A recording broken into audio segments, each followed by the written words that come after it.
All right, welcome to Audio Checkup episode number 1. In this series, I'll be reviewing and critiquing audio from some of my favorite YouTube channels and then maybe some other random channels that maybe someone sent to me or maybe I've just stumbled upon. One of my awesome clients suggested that I do this and I thought it was an awesome idea. So Matthew Dyke, thank you so much. This is going to be a lot of fun. So like I just said, I'm going to have fun with these and I'm going to give my thoughts and feedback about their audio. But look, this by no means is me saying that their channel needs to do better or is failing in any way. I mean, a lot of these channels have major success, so obviously they're doing just fine. And a lot of these channels are channels that I love and watch frequently, so I mean none of this in a negative way whatsoever. I'm just going to have some fun. So with all that said, let's go have some fun.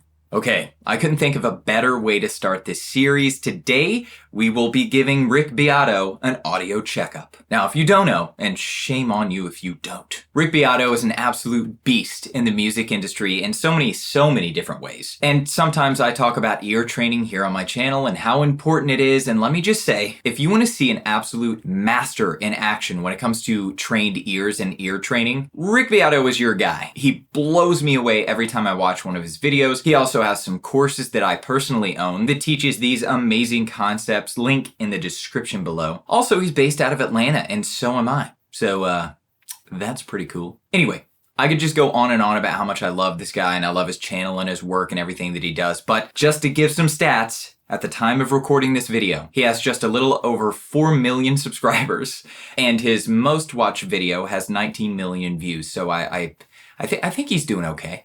He's doing all right. Okay, so Gerald Undone, who I also love, just did a studio tour with Rick Beato, so now I know exactly what Rick uses to record his audio for his videos. It differs depending on the video that he's making at the time, but for his standard talking head video, he's using a Zoom H6. And he's actually just using the top microphones that are built into the unit. Let's see what that sounds like. Hey everybody, I'm Rick Beato, and today's Everything Music. We're going to count down the top 10 songs in the global top 50 on Spotify.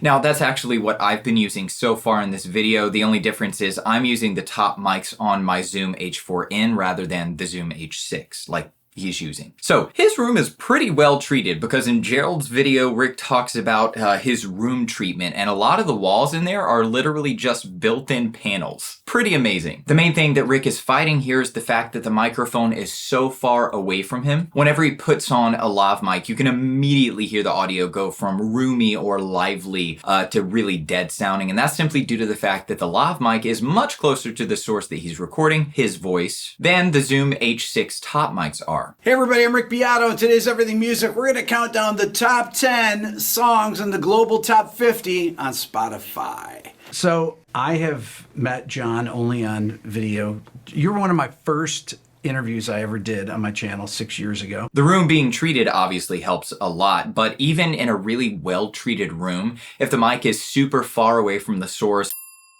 or a good bit away from the source, you're still going to get a roomy sound, if you will. So immediately I know that audio could be improved just by swapping out the Zoom H46 top mics with a shotgun mic or something like that. Or if he didn't want to do that, getting the microphone closer would also help dramatically, but I know he's probably got it about as close to himself as he can without getting the microphone in frame or in the shot with him. But I'm just guessing he could also just use a lav mic, which he actually does in some other videos like I was saying earlier. Now I can only assume that he's using the Zoom H46 top mics like this in his talking head videos because it's just easy and less of a hassle later on in editing. He has the Zoom plugged straight into his camera, so there's no need to match audio in post, which will save time. And while I totally understand the workflow and saving time anywhere you can, matching up audio these days in editors is actually really easy and it's super fast. I do it in DaVinci Resolve in about 5 to 10 seconds with the match audio feature. So let's do a little test and I want you guys to comment below and let me know which method sounds best to your ears or which method you'd prefer to watch someone in a video use when it comes to their audio. Now, I'm currently using the Zoom H4n, as I said earlier, but I'm using the top mics like he is with his H6. And I'm also going to stick with methods that don't have a microphone in frame other than a lav microphone because he really seems to like to be free in his videos and not need to worry about being tied down to having a mic right in front of him or beside him. And he also plays instruments in his videos, so I understand his setup here. You know, if you're playing a guitar or a piano or something like that, you really don't want to be worrying about a microphone being right here. You know, you just having a microphone off, out of frame and a little further away from you, it's just like so freeing. So I totally get that. Now, real quick, before we get into the test, if you'd like me to give you an audio checkup, whether you're a voice actor or a content creator of any kind, you can sign up for that over on my website, audiodoctor.tech. Link in the description. It's only 25 bucks and you get a customized audio message from me detailing all the things that could be improved with your audio, as well as a really detailed PDF also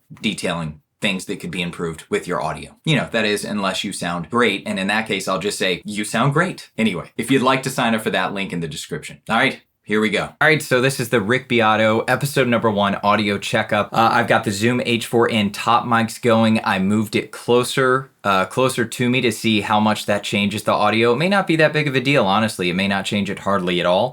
But I hope I didn't get it in frame. I do think it's a little in frame when I was shooting. I think I saw it a little bit, but I think I'm gonna crop in when I'm editing just a little bit, so maybe it'll cut it out. I guess we're gonna find out. But this is what this sounds like. This is what it sounds like when I have the Zoom H4n mics a little bit closer to me. It's the built-in mics on top. All right, let's move on to another method. Make sure to let me know in the comments below which one of these methods you preferred.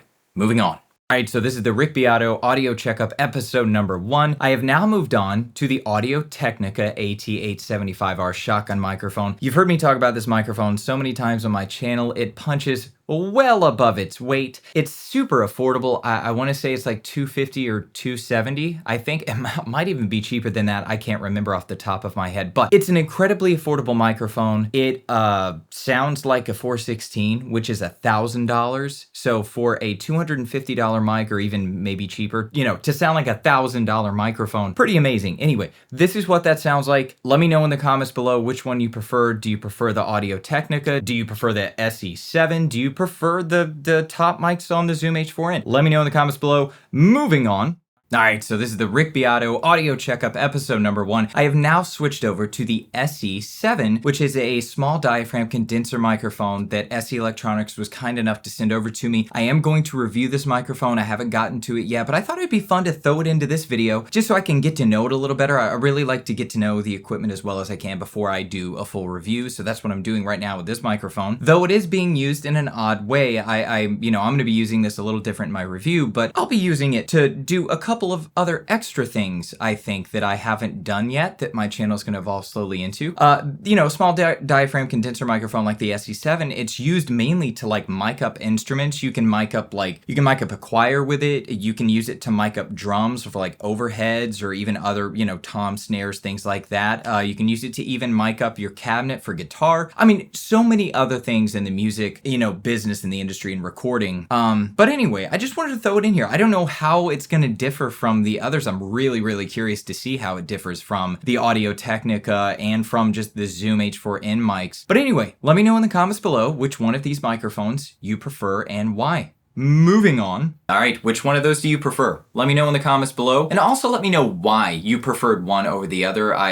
Having people tell me that they loved one over the other is great, but I just want to know, like, what to your ears, or just to you personally, what made you feel like one was better than the other? I'm really curious to hear those things from people, to hear what really affects their decision-making. That could be helpful for me and really any other channel out there that's watching this video. So let me know in the comments below. Again, if you'd like me to give you an audio checkup, link in the description. And if you'd like to improve your ear training dramatically, links are in the description for Rick Beato's ear training courses. They're freaking awesome. I own them. They're amazing. So links in the description. And when it comes to Rick Beato and ear training, well, you know what they say.